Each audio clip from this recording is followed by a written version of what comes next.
It was a quiet Monday morning in Willow Creek, the kind of place where mailboxes don't get dented and kids still ride bikes without helmets. Most of the homes had been owned by the same families for years, people who waved from their driveways and remembered your birthday without needing a Facebook reminder. Mrs. Dana Bell lived on the corner lot. She was known for her trimmed roses and how she always knew when someone was expecting company. People said she was watchful, but really Dana watched everything, especially people.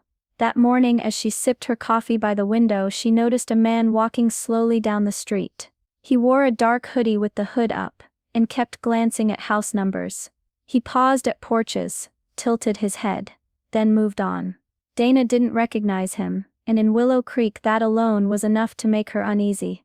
Dana didn't wait long. She picked up her phone, still watching the man through the lace curtains. "There's someone walking around the neighborhood," she told the dispatcher. "He's acting strange, looking at houses like he's checking them out." The dispatcher asked a few questions. Dana's voice lowered, but her meaning was clear. "He doesn't look like he belongs here." That was all it took.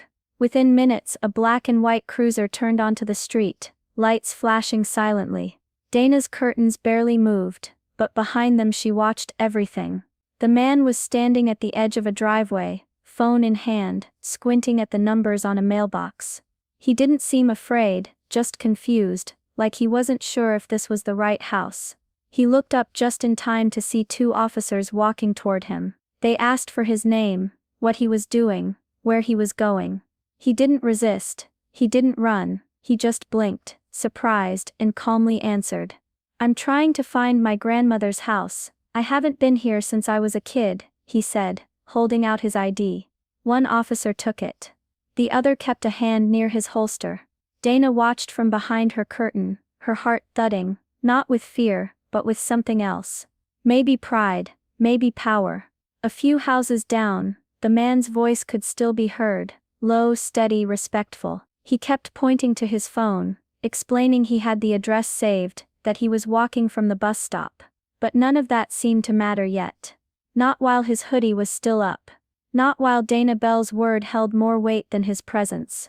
The man stood still, hands open, voice calm. "My name's Jordan. Jordan Ellis," he told the officers. "I'm looking for my grandmother. She lives on Maple Lane. I haven't seen her in years, she just moved back here."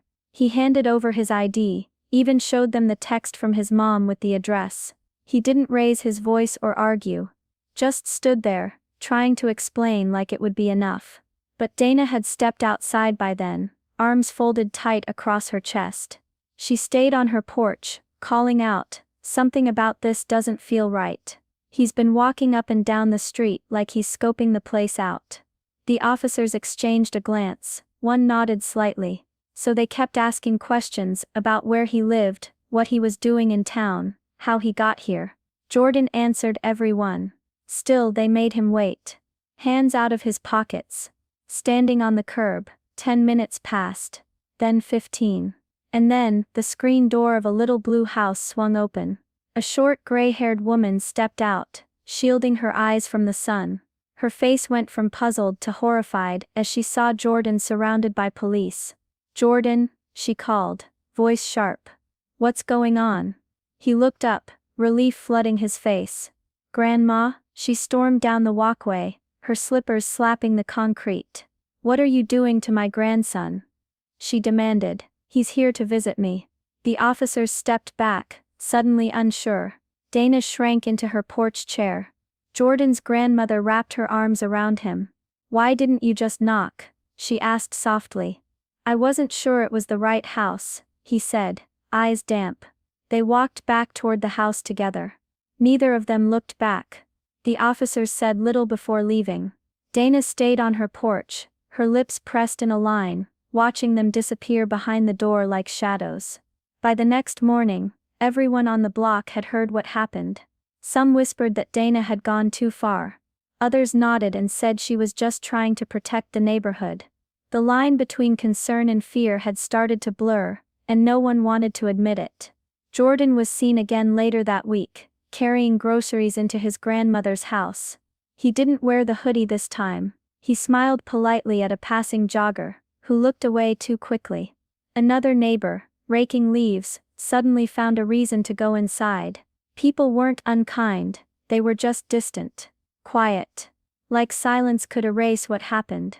The narrator, a woman who had lived on the street for years, watched it all. She had waved to Jordan once, but hadn't gotten a wave back.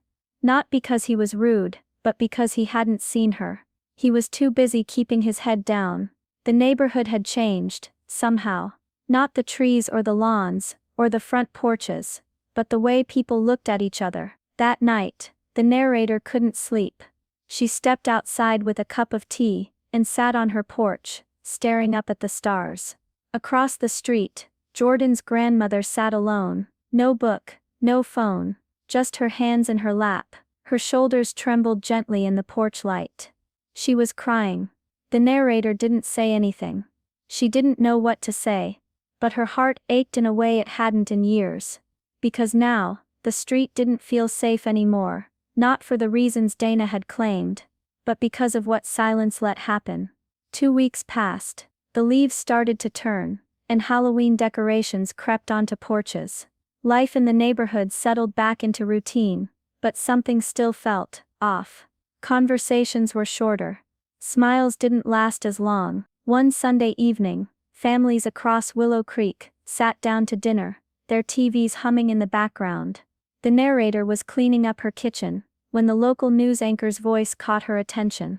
In tonight's top story, a local hero, 23-year-old Jordan Ellis, risked his life to save 5 children from a daycare fire in East Point earlier this week.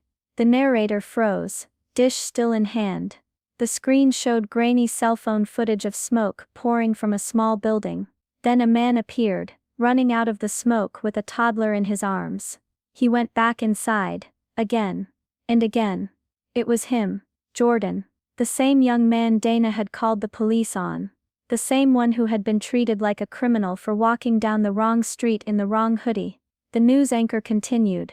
Jordan Ellis, who was visiting family in the area just days before the fire, said he heard screams while walking home from work.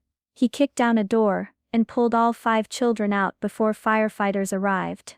He's being honored next week at City Hall. Photos flashed across the screen. Jordan smiling shyly with soot on his face, sitting next to the children he saved. Their parents hugging him through tears. In homes across Willow Creek, forks paused halfway to mouths. Dana Bell sat alone on her floral couch, the glow of the television washing over her stunned face. Her lips parted slightly, but no words came out. The narrator turned off the sink. The whole room felt still, like the house itself was holding its breath. Jordan had saved lives. Children's lives. And all he had wanted, just days earlier, was to find his grandmother's house. The irony hung in the air like smoke, thick, bitter, impossible to ignore. Dana didn't move when the news ended. The credits rolled. The TV shifted to a commercial. Still, she sat there, hands folded in her lap, eyes wide, face pale. For the next few days, she kept to herself. No gardening, no morning walks. The curtain stayed closed. Neighbors noticed, but no one said anything. Some thought maybe she was embarrassed. Others thought she should be. Then, one afternoon, Dana appeared again. She was holding a plate of cookies, chocolate chip, the kind she usually brought to church potlucks. Her hands shook slightly, as she walked up the front steps of Jordan's grandmother's house. She knocked, a long pause followed. The door opened slowly. Jordan wasn't there, only his grandmother, wearing a cardigan and tired eyes. Dana cleared her throat. I just wanted to say I'm sorry. For everything. I didn't mean to. Well, I didn't know. She held out the plate. There was a silence that stretched between them like a tight rope. The grandmother looked down at the cookies. Then up at Dana. She didn't take them. Her eyes didn't show anger. Just something deeper, something quiet and aching. A kind of tired that doesn't come from age. Dana opened her mouth like she might explain more, but the words never came. The grandmother gave a small nod, barely there. Then gently, she closed the door. Dana stood on the porch for a moment longer, still holding the plate, staring at the door like it might change its mind. It didn't. She walked away slowly, head bowed, and the cookies never left her hands. The neighborhood moved on, as neighborhoods do. The lawns stayed trimmed, the garbage was taken out on Thursdays, and kids rode their bikes again. But something beneath the surface had shifted, like the ground had cracked ever so slightly, and no one quite knew how to fill it. Jordan never spoke publicly about what happened on our street. Not to the news, not online. He smiled quietly when people called him a hero, shook hands at the city event, then returned to his life. Whatever pain he carried it silently. But we remembered how he was treated for simply walking in a hoodie. How someone decided, without knowing his name or story, that he didn't belong. And we remembered how he saved 5 children without hesitation, with smoke in his lungs and courage in his chest. I still think about Dana, about her knock on that door, her plate of cookies, her apology wrapped in guilt. I wonder if she learned anything real that day, or if she only felt bad because she got it so wrong in front of everyone.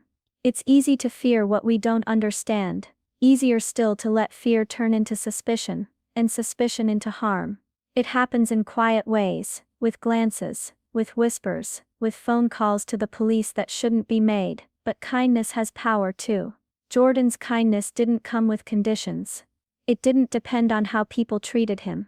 And that's what stayed with us most, not just the fire, not just the children he saved, but the grace he showed when no one had shown him the same. Willow Creek looks the same as it always has, but for those who saw what happened, who felt that shift, it's a little different now. Some truths once seen can't be unseen, and some lessons stay with you long after the fire's gone out.